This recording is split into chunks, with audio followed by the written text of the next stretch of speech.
My brave lad, he sleeps in his faded coat of blue. In a lonely grave alone lies the heart that beats so true.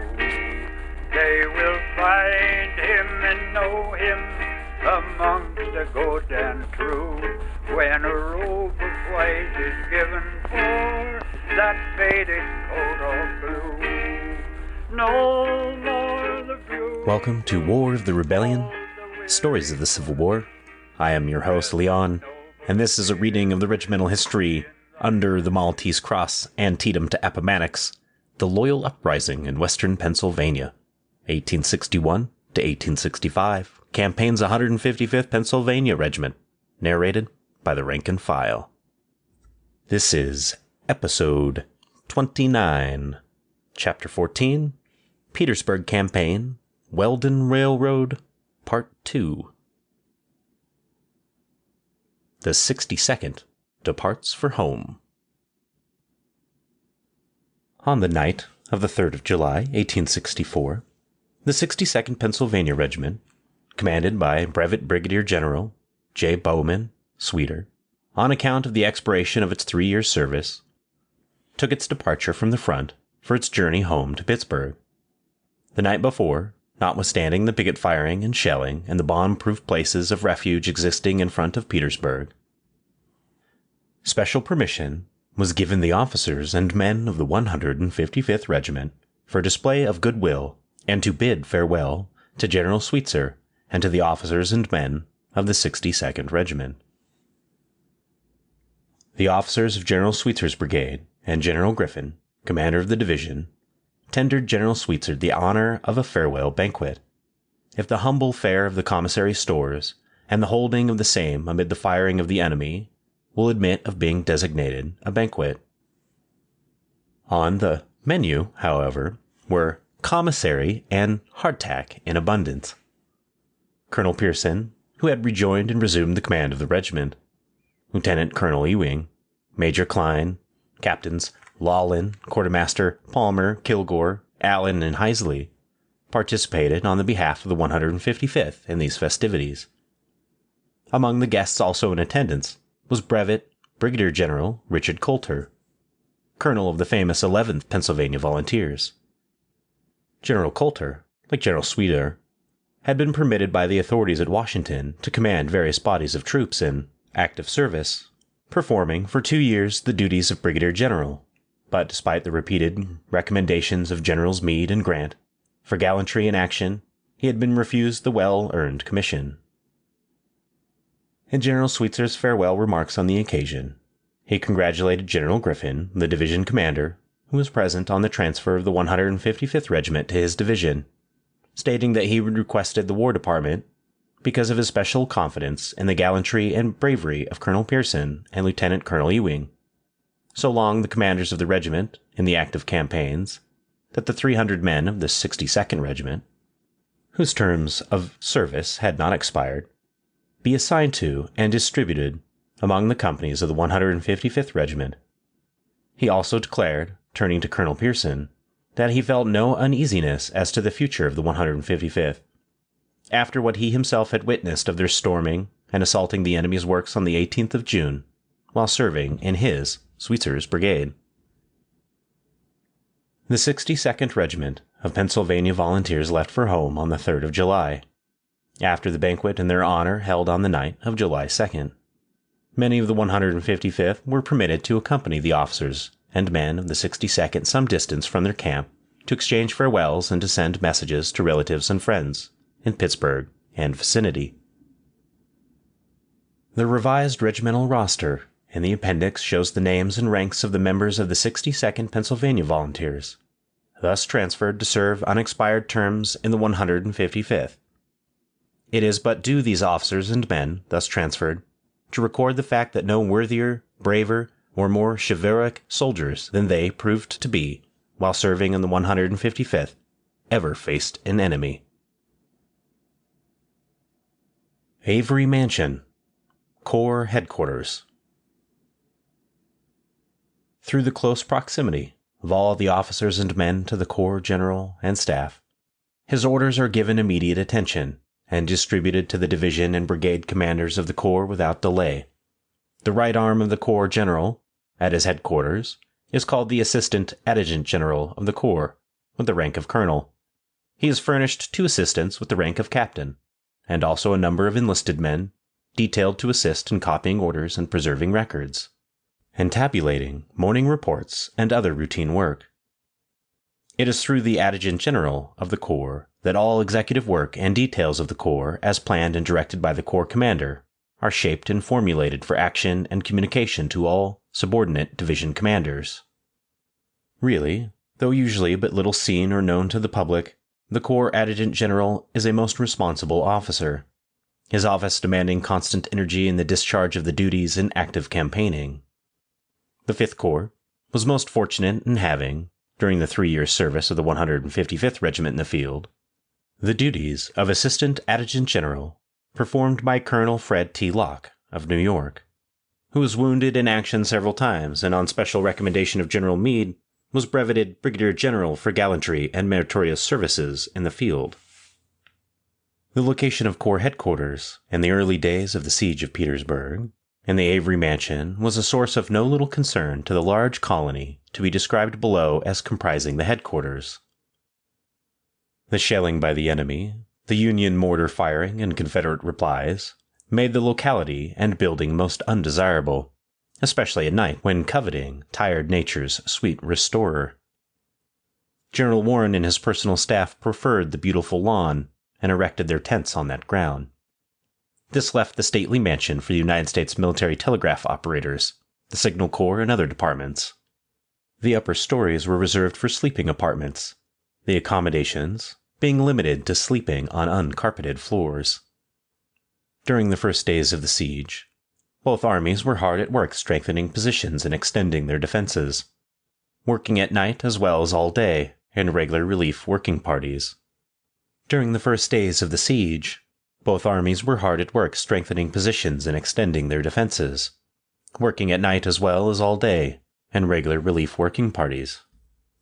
On account of his reputation as a military engineer, General Warren, as corps commander, was, with the rank and file, kept unusually busy, day and night in the great work of investing the Confederate army entrenched behind the miles of breastworks composing the defenses of Petersburg. In addition to the military firearms, the troops of the corps were furnished picks, shovels, and spades and other tools, and were required day and night to serve on details for fatigue duty, as the hard labor in erecting forts and digging trenches was termed.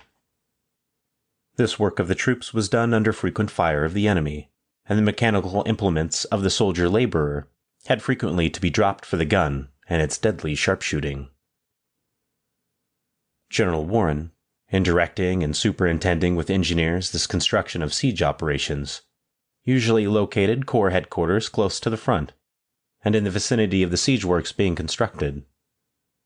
A fine old colonial mansion, known as the Avery Mansion, situated near the Union firing line on the 18th of June, on the Great Charge, had been abandoned by its owners. It was, notwithstanding its continued exposed condition, taken possession of as 5th Corps headquarters, and continued to be occupied as such during the first month of the siege. It had already been damaged in actions before its spacious parlors, rooms, and grounds were made corps headquarters. The latter means in active campaigning much more than the corps general and his personal staff.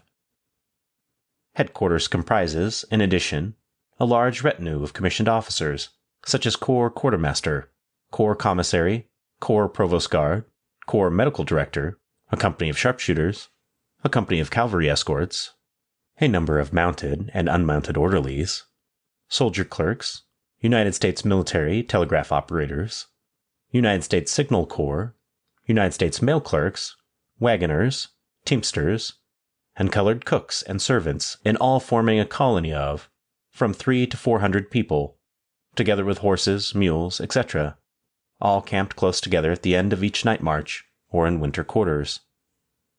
Also, the medical, hospital, and ambulance officers and new men formed quite a large contingent. It did seem unkind and even malicious in both armies during this strenuous period of the siege, that every night, just as the wearied day fatigued parties, and the occupants of the Corps headquarters mansion were seeking sorely needed rest, that the Confederate and Union batteries should at intervals break out in duels lasting often an hour or more. Stray shells and spent cannonballs frequently added to the excitement by striking the old Avery mansion, penetrating the roof or a window with a great noise and arousing the slumberers, and especially terrifying the contraband cooks and servants in the Corps colony. The United States Military Telegraph Corps operators had their ticking machines on the first floor of the building destroyed by one of these unwelcome visitors. The heavy siege mortars introduced by General Warren to the grounds of the Avery mansion, when discharged at the enemy, as was done daily, also jarred and racked the venerable mansion, adding to the discomforts of the inmates. However, but few casualties resulted from the fire of the Confederates during this period of Corps headquarters. 4th of July celebrations. July 4th, 1864, was spent by the 155th in the advanced trenches, and as bombardment and mortar firing by both armies continued throughout the entire day and night, Independence Day about Petersburg was celebrated by much more noise and waste of powder than marked the nation's birthday celebrations at home. After spending a few days in reserve, resting, the regiment was on this day moved to the camp formerly occupied by the 62nd Pennsylvania, now consolidated with the 155th. John Adams' famous address about the proper celebration of Independence Day, contrasted with the boom and noise of cannonading, musketry, and picket firing along the line in front of Petersburg, was more than literally complied with in the army. Earnest and serious work by the armies behind the trenches and in the siege works, being constructed, occupied the time of the commanders and subordinate officers of both armies operating at Petersburg on this anniversary of the nation's birth. The lines of the contending pickets were very close, and although lulls and firing took place, eternal vigilance was manifested by the vedettes and pickets of both armies, without relaxation on account of the nation's holiday. The survivors of the 155th Regiment, serving in the trenches, could not refrain from recalling memories of the equally noisy celebration of July 4th on Little Round Top, Gettysburg, where, in addition to the great victory of the gallant Army of the Potomac on that historic field, word was also received of Grant's great victory and the surrender of the Confederate Army at Vicksburg. Thoughts of the cold, wet, dreary day of the preceding July 4th came unbidden to contrast the soft side of the rocks and boulders on Little Round Top, the regiment's only couches for resting, with the dusty, sandy, heated soil, their sleeping places in front of Petersburg. The regiment, with the Corps, was located less than a mile from Petersburg, and from their position, an excellent view of the church spires and public buildings of the besieged town was plainly visible. The peaceful and sweet chimes of the church bells were heard each Sunday, very frequently having for accompaniment the shrieking, angry sounds of the cannon and mortars of both armies. The Confederates' heaviest mortar gun became so regular in its firing at this stage of the siege as to be dubbed, quote, the Petersburg Express, unquote. The terrible, reverberating sounds of the heavy artillery and numerous shells fired into Petersburg during the siege made the Union soldiers think that but little would be left of the beautiful, quote, cockade city, unquote, at the end of the siege. In this they were mistaken, for after the surrender at Appomattox, preceded by the fall of Petersburg, the 155th Regiment, in marching with the Corps through the town of Petersburg, could see but little of the effects of the heavy and continuous bombardment by Grant's army on any of the churches or high buildings exposed. Changes in regiment, details, etc. A number of vacancies in details and positions in the Corps and Division was occasioned by the occupants returning home with the 62nd and other regiments whose terms of service had expired. Captain George M. Laughlin, of Company E, was appointed Commissary of Musters of the 1st Division, on the personal staff of General Charles Griffin, commanding the division.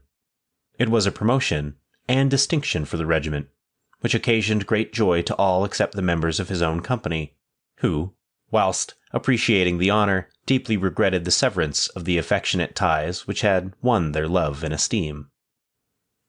Captain Laughlin discharged the duties of his position so satisfactorily that, On General Griffin's promotion to the command of the corps, Captain Lawland continued on his staff and was finally brevetted major for gallant and meritorious service in action.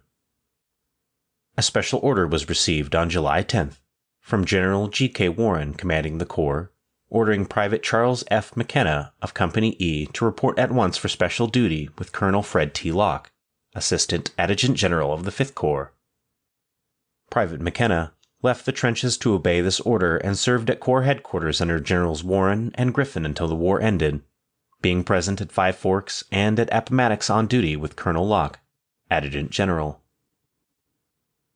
Private John C. Ciez, of Company I, was detailed as orderly at the division headquarters, and Private Edward W. Sackett, of Company E, was detailed at brigade headquarters. Sergeant Zara C. Monks, transferred to the 155th from the 62nd Regiment, was appointed orderly sergeant of Company E, and proved himself to be an efficient and brave officer. At the action of Five Forks, he became engaged in a hand-to-hand encounter with a Confederate, and which ended in the death of Sergeant Monk's antagonist. Captain Ben Huey, also transferred to the regiment from the 62nd, was assigned to Company K of the 155th as captain, in which position he proved himself to be a capable and brave officer. He moved to Bellevue, Pottawatomie County, Kansas, where, in the year 1900, he died universally esteemed. On the 5th of July, at this camp, the regiment was visited by agents of the Sanitary Commission and treated to a welcome addition, in the shape of canned fruits of various kinds, to their daily fare of hardtack and meat. From the 5th to the 20th of July, the 155th, through quote, fatigue, unquote, details, was almost constantly undergoing hard labor in the trenches, constructing forts and breastworks. While engaged in this toil, the regiment became so callous to the sound of shrieking and bursting shells around them that they paid little heed to them. On July 20th, 1864, the regiment moved out to the front line at daylight to relieve another regiment of the brigade, and the enemy's pickets on this part of the front, being peacefully inclined, were soon on good terms with the Union pickets. For another week, there was no picket or general musketry fire, and but for an occasional shelling, which the Union and Confederate batteries exchanged to keep themselves in practice, the regiment was as comfortable on the front as it had been in camp in the rear.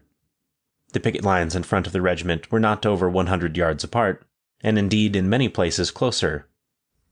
Many exchanges of small articles, such as newspapers, coffee for tobacco, etc., took place. Life in the trenches.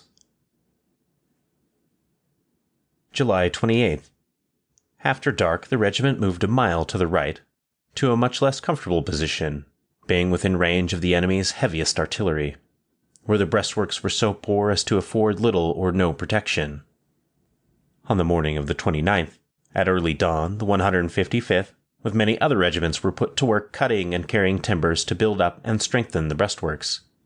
No trenching was done during daylight, as the enemy, having accurate range of the position, seemed determined to prevent it. The regiment would bivouac all day some distance away in the most protected situation to be found, and details would be called to go out and work all night in the trenches. On this night, the regiment put in several hours of hard labor, and by morning were tolerably well protected.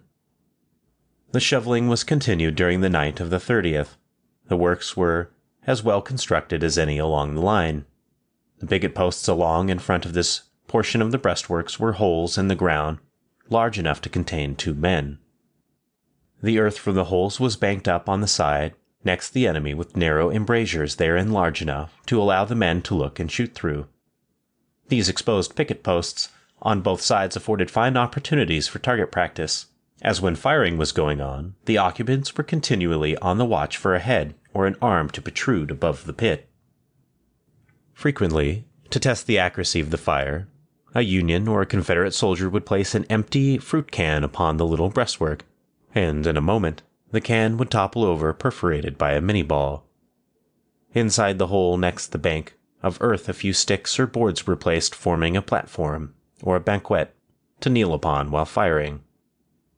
To walk across the open space between the Union breastworks and rifle pits would have meant certain death.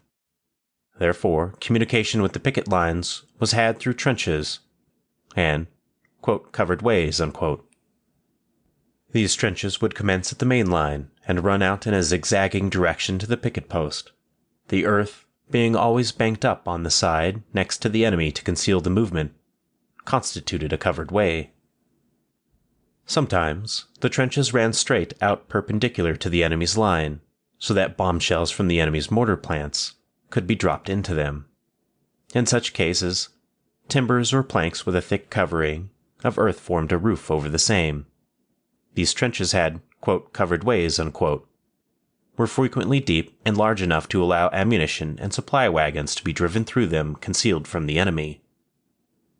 In several places inside the enemy's main line, the locality in the rear of the works was so much exposed to the range of the Union sharpshooters that it was very unsafe for the enemy to approach or to leave the same. To overcome this difficulty, the Confederates constructed, quote, covered ways, unquote, wide and deep enough to allow ammunition and supply trains and columns of troops to pass through them, unobserved by the Union troops. A distinguished Confederate officer, Honorable John S. Wise of Virginia, who was present during the siege, relates that during the picket firing between the picket lines, 2 Confederate pickets in a post, becoming wary of the eternal vigilance required of them, fixed a mirror in the rear of their little excavation, so that by sitting with their backs to the embrasures and looking into the mirror opposite, they could see the reflection of the Union lines in front. One day these Confederate pickets, Hayes and Collins by name, while engaged in a friendly game of cards, began a bantering scuffle over the game. When Hayes incautiously lifted Collins slightly above the parapet of the rifle pit, instantly the watchful eye of a Union sharpshooter, detecting the exposure, sped a mini-ball which perforated the neck of Collins, killing him instantly. Both sides had many mortar plants from which immense bombshells were dropped by each side into the breastworks of the other. These mortars were fired into the air at a sufficient angle to the horizon to allow the big shell to drop at almost any spot the gunner desired to reach. To protect themselves against these missiles that came down like great meteors from the heavens, the soldiers of both armies dug deep holes into the earth, like cellars, covering the same with roofs of earth 10 to 15 feet in thickness, constituting bomb-proofs.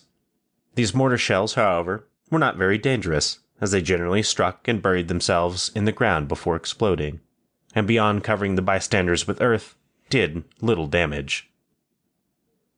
During those long midsummer days of the siege of Petersburg, when the rays of the southern sun beat down upon the occupants of the rifle pits unrelieved by breeze or shade, when the slightest exposure of the body meant death or wound, life in the pits as well as in the breastworks became indescribably monotonous, and the prolonged strain on the nerves could not endure for long. By a tacit agreement, the pickets on both sides stopped firing at each other during the daytime, and, as already stated, became quite friendly. On one occasion, during the summer siege, a party of young ladies from Richmond visited Petersburg, and were conducted to the Confederate entrenchments defending the city. Encouraged by the peacefulness of the surroundings, the young lady sightseers mounted to the top of the Confederate parapets to view the Yanks in their front. Thousands of Union soldiers were visible, engaged in various occupations, some cleaning and polishing their arms, others in fighting an enemy unnameable in polite conversation or literature. Quote, "Hello, Johnny. Is this ladies' day?" unquote, shouted a Yank from an adjacent pit. The Union troops were not fighting women, and the Confederate ladies were not molested. This silent compact between the Union and Confederate pickets not to fire on each other during the daytime was always ended at night by one side or the other calling out, quote, "Look out, Yank," or Johnny, "we're going to shoot," unquote. The reflecting reader may be curious to know how these pickets and men in the trenches were supplied with water. The defect of streams and springs were remedied by the sinking of artisan wells, at a depth of 10 or 12 feet beneath the sandy, porous soil. An abundant supply of pure water could be had, and many wells were sunk within the lines and along the picket posts of both armies. The Mine Explosion. July 29th, The 155th men were about exhausted by the unintermitting shoveling in the trenches in which they had been engaged by details for the past 3 nights.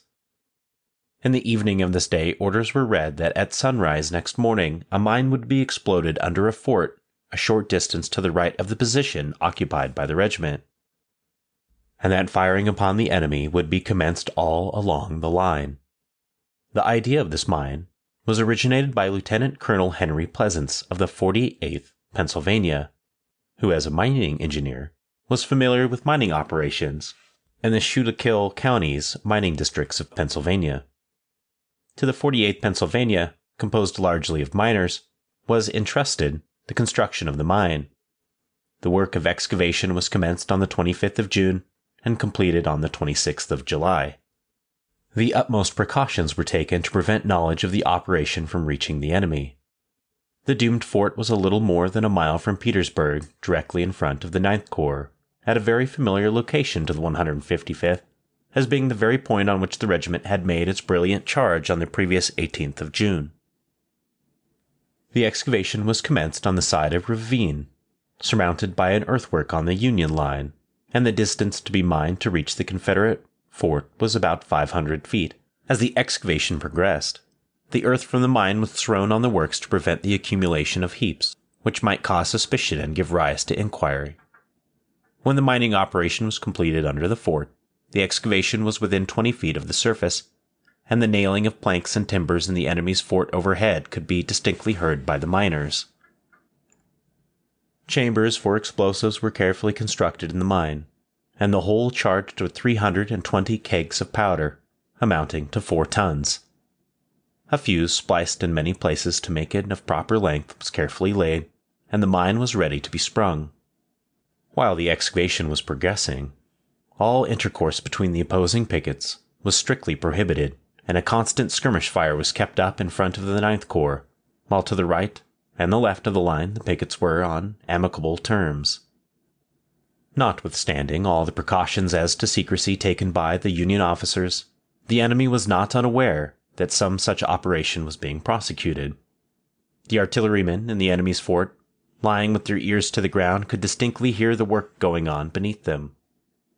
The Union pickets themselves, aware of the undertaking only by vague rumor, occasionally threw out vague hints such as, quote, "Johnny, you're going to heaven soon," unquote, or, quote, "We're going to blow you up next week," unquote, etc. The Confederate engineers, evidently placing no reliance on the information coming from the rank and file, seemed uncertain as to the location of the mine, and after making 2 or 3 attempts to countermine at different points, abandoned their efforts and awaited further developments. The plan of the assault was that upon the explosion of the mine, a fierce cannonading was to open all along the Union line upon the enemy's works, thus keeping them fully employed, and preventing the withdrawal of any troops to reinforce the part of the line to be destroyed by the explosion of the enemy's fort. Then, before the Confederates could recover from the consternation and confusion which the explosion of the mine and the sudden burst of a tremendous artillery fire would naturally create, a strong assaulting column from the 9th Corps would advance rapidly through the gap created by the explosion, passing to the right and left of the wrecked fort to the crest of the ridge beyond, known as Cemetery Hill, which completely commanded the city of Petersburg, and which was the key to the extensive fortifications encircling the city. This fort that was to be blown up formed a salient in the enemy's line, and was the same in the moats of which many of the 155th had taken refuge until darkness enabled them to escape, in the famous charge and repulse on the 18th of June. The space between the fort and the Union line over which the storming columns would have to advance to reach the fort was about 150 yards. To render success more probable, General Grant, on the 26th and 27th, sent 2 divisions of the 2nd and the 19th Corps with Sheridan's cavalry across the James River to join the 10th Corps in a determined attack in the front of Richmond to distract the attention of the enemy and draw their troops away from the works in front of Petersburg. On the 29th, the gunboats on the James River joined in the attack, and Lee's suspicions being fully aroused that a serious assault upon his right was really impending, sent all his available troops from Petersburg to defend his menaced right flank. This was the opportunity Grant desired. and soon after dark on the 29th of July, 1864, all the troops were to take part in the Union assault were placed in position. Ledley's division of the 9th Corps was to lead in the advance, followed by Wilcox and Potter's divisions of the same corps. These troops were to be supported by the 18th and the 2nd Corps on the right, and on the 5th Corps on the left. The troops that had been sent across the James quietly returned during the night. The fuse was to be lit in the mine at 3:30 on the morning of the 30th. Promptly at the time specified, the match was applied to the fuse, but after waiting a reasonable time no explosion occurred, and it was decided that the fuse at some point was defective. 2 brave men of the 48th Pennsylvania, who had toiled in the mine night and day under the direction of Colonel Pleasance, having faith that their work was not a failure, volunteered to enter the mine and remedy the trouble. The defect was found and repaired. The fuse was lighted a second time. This failure of the first attempt and the consequent repairing of the fuse consumed time, and the explosion did not take place until a few minutes before 5 o'clock in the morning, when there was a deep rumble, and the earth in the neighborhood trembled as with an earthquake. And then with a tremendous explosion, a conical mountain, seemingly half an acre in extent, rose in the air, carrying with it stones, timber, caissons, bodies and limbs of men, and some of the heavy guns of the fort. Remaining poised for a moment, the black earth in the center streaked and serried with lightning, surrounded by white smoke, which still came pouring out of the volcano, and the mass settled back to the earth.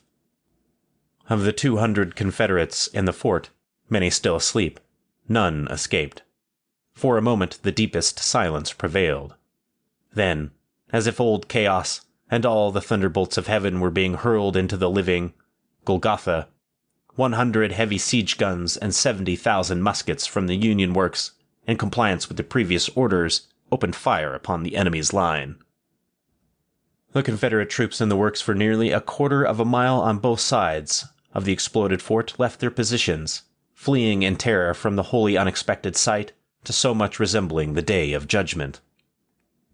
A great gateway to Cemetery Ridge and Petersburg was opened up, and surely Grant will lay a strong hand on Petersburg today. But why does not the Union storming column advance?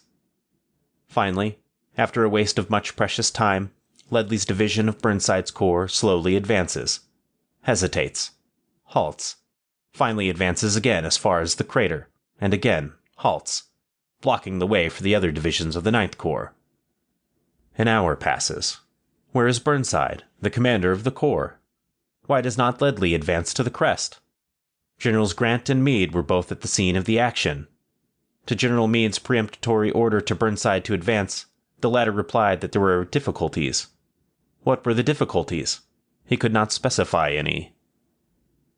Is it any wonder that, under the circumstances, the troops of Ledley's division yielded to the calls of humanity, and entered the crater to render assistance to the torn and shattered fragments of human beings still alive, half buried in the debris and begging piteously for help? Quote, "For God's sake, a little water. Yanks, have mercy. Take me out. I'll do as much for you sometime." Unquote. This response to the calls of humanity was ruinous, for it gave time to the enemy to recover from the panic into which they had been thrown by the unexpected catastrophe.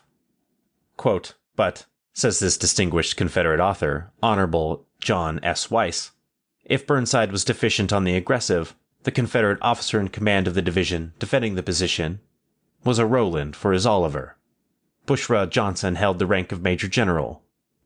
He selected headquarters at a house in the rear of the lines, and there he remained vegetating, without any friendly intercourse with his command.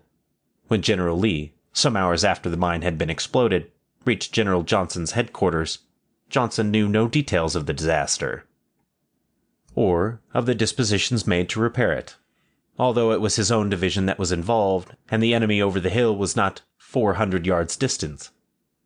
If the enemy had pressed forward at any time within 2 hours after the explosion, they would in all probability have found General Bushrod Johnson in bed.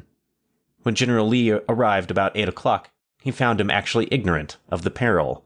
Unquote. The stupidity, or whatever it might be called, which occasioned the delay of 3 hours in taking advantage of the opportunity to capture Petersburg created by the explosion of the mine, was fatal to the project. Fort gave the enemy time to recover from the stupor occasioned by the explosion. The fierce fire from several batteries which the Confederate General, Haskell, had by that time placed in position on Cemetery Ridge now poured upon the unfortunate Union troops huddled like sheep in and around the crater, aggravated the horrors of the scene. It was now impossible for the Union troops in that vicinity either to advance or to retreat, and the officers lost all control of their commands. The carnage was beyond description. The victims were crushed in the very jaws of death itself. From the time of the explosion to its close, Generals Grant and Meade were on the ground, and both Generals Warren and Ayres occupying works and whose troops were in line of battle requested to be allowed to lead their men to the charge, but Grant and Meade refused. At 9 o'clock, General Meade ordered Burnside to withdraw his troops, but it was 2 o'clock in the afternoon before the order was executed. The detailed description of the mine explosion and its deplorable consequence is only adverted to in the history of the 155th Pennsylvania Volunteer Infantry because of the regiment's participation with the 5th Corps in firing at the enemy's line opposite, and also from their desire to follow their leader, General Warren, had his request to be allowed to leave the breastworks and charge the enemy's defenses opposite been granted.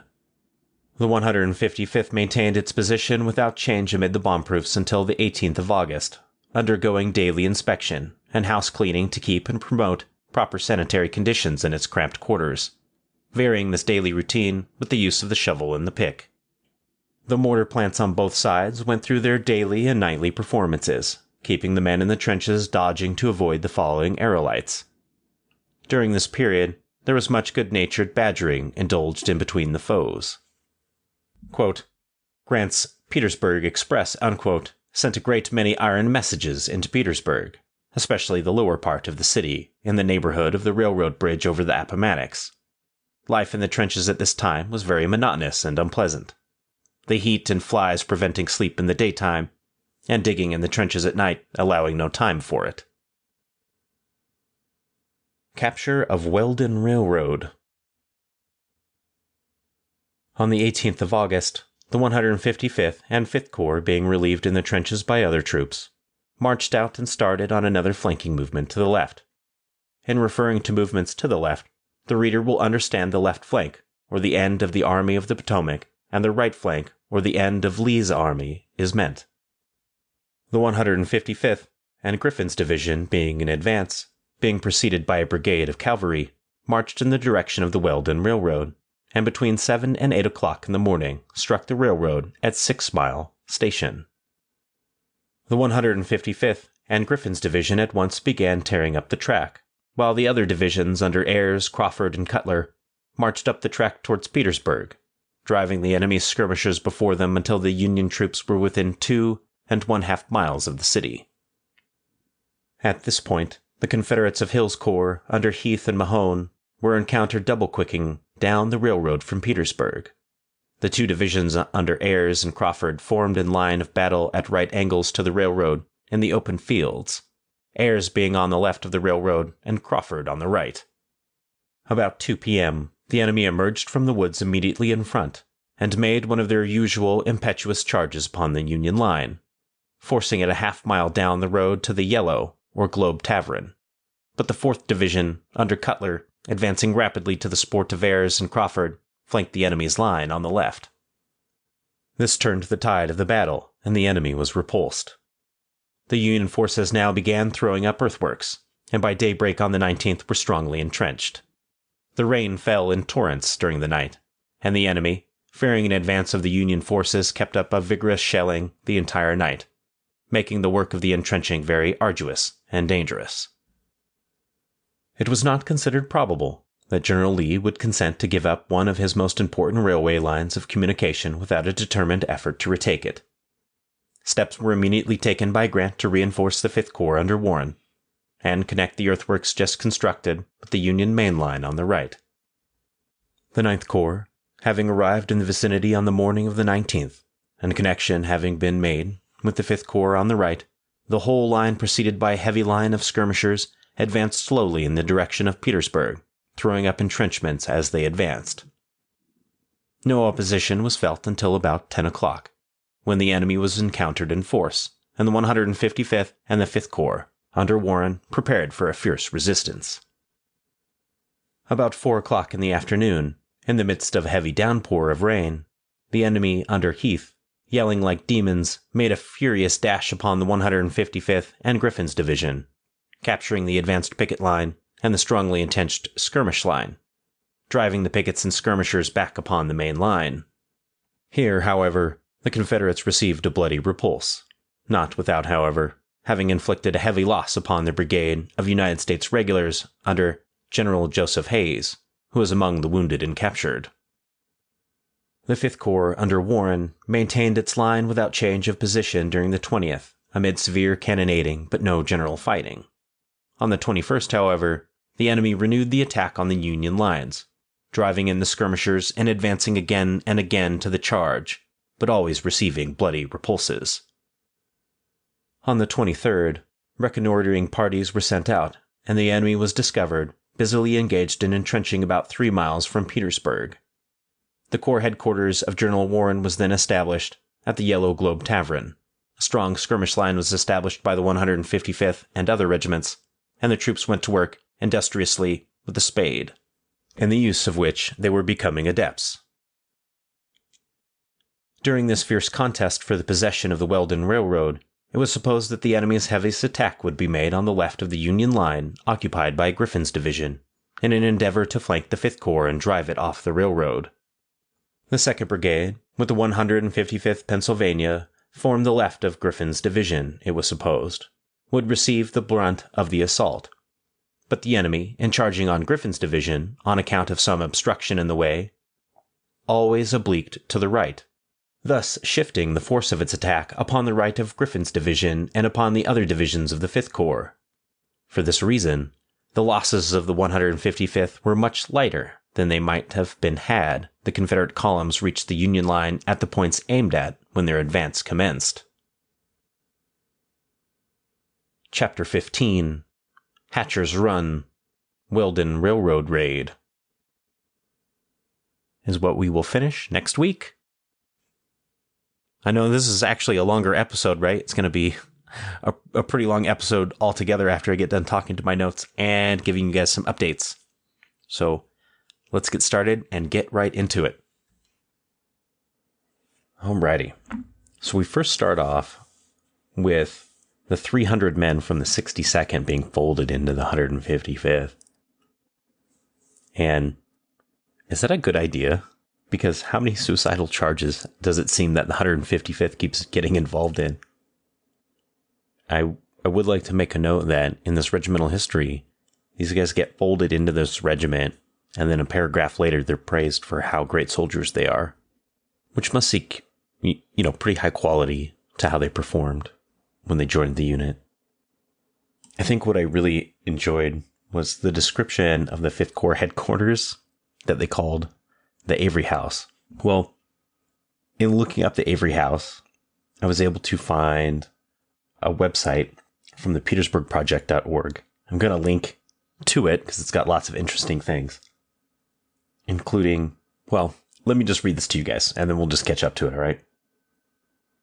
Quote, "Very gallant was the charge of Griffin's division close by the house of Mr. Avery, near which General Warren established his headquarters. I climbed to the roof of the building, through which Confederate shells had crashed. 'Do not let them see your glass,' was the injunction of General Warren, who was sitting on the step of the portico. At my feet were the Union soldiers reclining on the ground.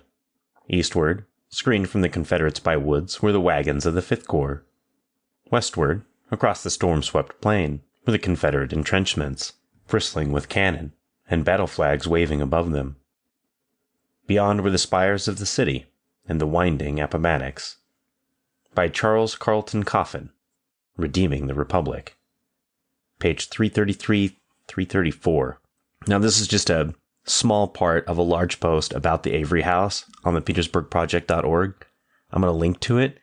Check it out. They have some really cool pictures from the Union side and the Confederate side that talk about all the happenings, all the things that were happening in this one section that we were reading. It even shows you like which Confederate batteries were shooting at them. I find that quite hilarious. after kind of looking at some of the things that they were tracking in that post that they made, I went and looked up Redeeming the Republic by Charles Coffin. And it's a 3-part history. And I wanted to read a quote from that that really caught my eye while I was kind of looking through this information about why he was writing about the Avery house. And this is how he starts off this 3rd chapter in his 3-part history series on the American Civil War. Quote, I cheerfully and unreservedly accord bravery, valor, and heroism to the Confederate soldiers and to those of the Union, great and distinguished ability to the generals commanding the Confederate armies, self-denial, patient suffering, privation, endurance, and sincere belief in the righteousness of their cause, to the people of the South. But on the other hand, after a quarter of a century has rolled away, and the passions and prejudices of the conflict are as ashes upon a hearthstone, the conviction remains, and deepens with each passing year, illuminated by the light of a loftier civilization than the world has ever seen, that the attempt to overthrow the benign government of the people and the establishment of one based on slavery will be regarded in the future not as a mistake, but as one of the gigantic crimes of all history. In writing the words, I am not conscious of any bitterness, but of pain and sorrow only. It was prompted by the aggressive spirit of the slave propagandists, who thought only of perpetuating their political power and the establishment of a nation in which the many should ever administer to the wants of the few. Unquote. This is an incredibly brutal and realistic take on what the Confederacy was about, and I wonder how he would view today modern-day Americans and how they view the Confederacy in some areas of our country. He continues, quote, as the artist gazing upon the landscape which he has attempted to portray sits down in despair over his inability to give adequate expression to its features, so I lay down my pen as I realize how feebly my words picture the valor, the love and devotion to the flag, manifested in the scenes of the Wilderness, Spotsylvania, Cold Harbor, and Atlanta. But such as they are, I give them, that the sons and daughters of this fair land may know how much it costs to redeem the Republic. I am so linking this to you guys on my website, along with other pictures of the house and the battlements from the other place that I was talking about. Guys, I'm just going to need a book list, aren't I? This is just how it's going to work out. There's just too much of this that we're finding that sounds really good to read up on. So I'm going to throw this one in my back pocket. Also, when we're talking about this headquarters unit, the book briefly mentions that there's contrabands working there. Just a reminder that those are escaped slaves. And the longer the war goes on, the larger the refugee camps get, and the more refugees begin working in, amongst, and throughout the Union Army. So just a reminder so we don't forget who those people are, right? They're not just contrabands, they're people. And I also like the random information of Sergeant Monk killing a rebel in hand-to-hand combat at Five Forks. I'm not sure why they included it, but they felt like they needed to. So good for him, I guess. And I really enjoyed the trench descriptions, including and especially the picket posts that they put out in front of their main lines. They're large enough to contain 2 men, with dirt built up on one side facing the enemy with firing ports. Sounds like a modern-day fighting hole to me. What it made me sad was those 2 Confederates getting into a tussle, and them playfully wrestling while playing a game of cards, and his friend accidentally gets shot. That's brutal.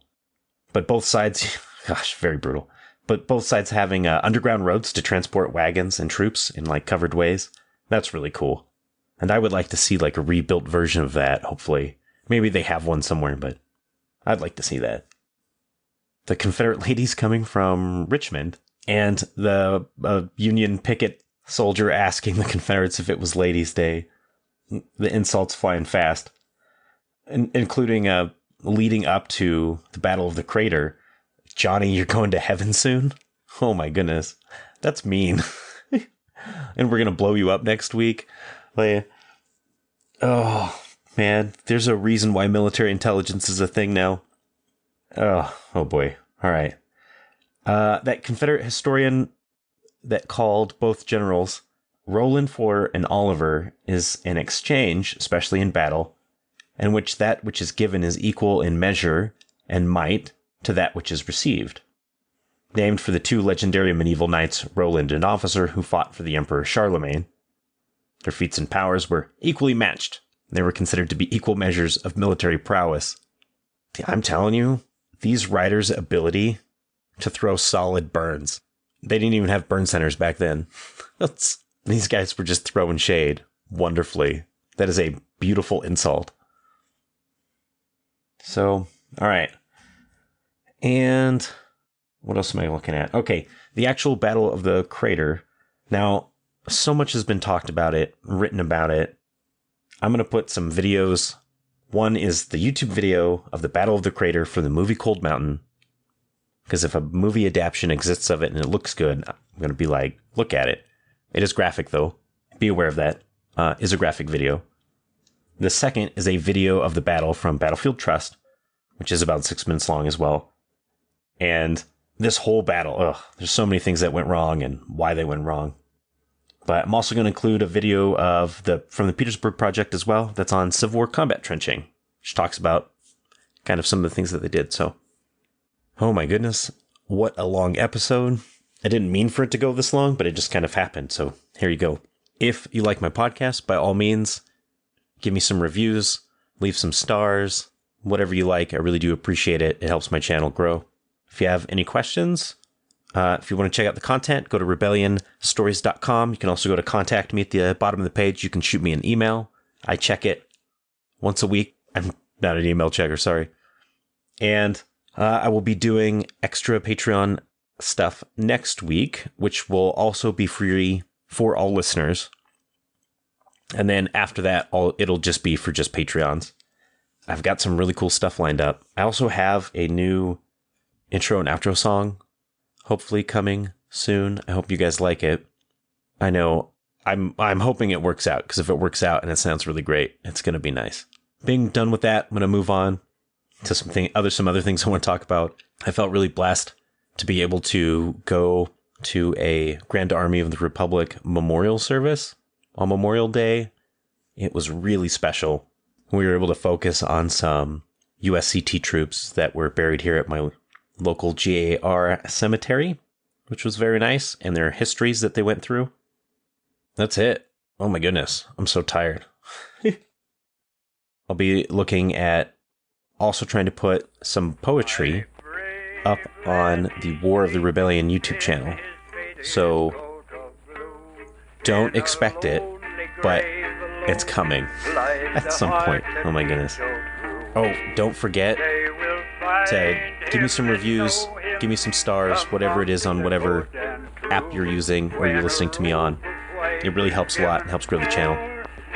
Other than that, see you in the next episode. Bye-bye.